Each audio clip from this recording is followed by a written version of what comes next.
Ito ang itsura ng lava, ilang metro ang layo sa paanan ng Bulkang Mayon.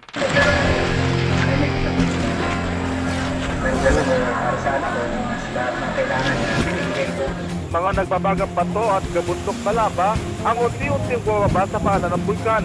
Ilang metro na lang ang layo nito sa mga pananim ng mga magsasaka sa lugar na tinatawag nilang limsong.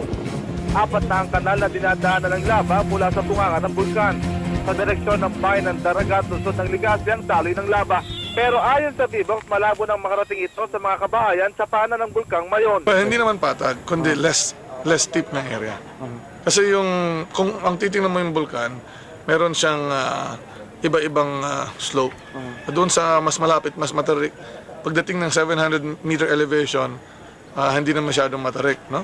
So nagbabago. So dyan bumabagal. Ang latest bulletin ng Vivox, sumigit kumulang sa 2 kilometro na lang ang layo nito sa hangganan ng 6 na kilometrong danger zone. Kumpara na nagdaang araw, bahagyang bumagal ang pagdaloy ng lava sa paanan nito. Sa pagtaya ni Dr. Ernesto Corpus ng Vivox, 4 na lang metro kada araw na lang ang bilis ng pagbaba ng lava, kumpara nung nasa dalislis pa lang ito ng bulkan na mahigit 0.5 kilometro kada araw.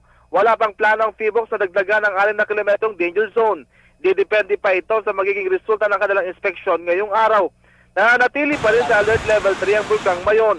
Sa ngayon, wala pang naitatala ng pagyanig ng lupa na mula mismo sa bulkan.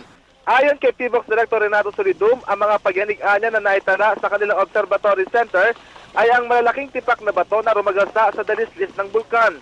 Kung magkakaroon anya ng pagyanig na magmumula mismo sa bulkan, isaan niya itong indikasyon ng hazardous eruption. Within weeks yan, pwedeng magbago, bigla. It all depends on yung supply rate ng magma papunta doon sa volcano. Mula sa lalawigan ng Albay, kasama si Cameraman Lino Tubong Banuan Armandiana. Ako si Dave Llabanes Jr. at ito ang News Tonight.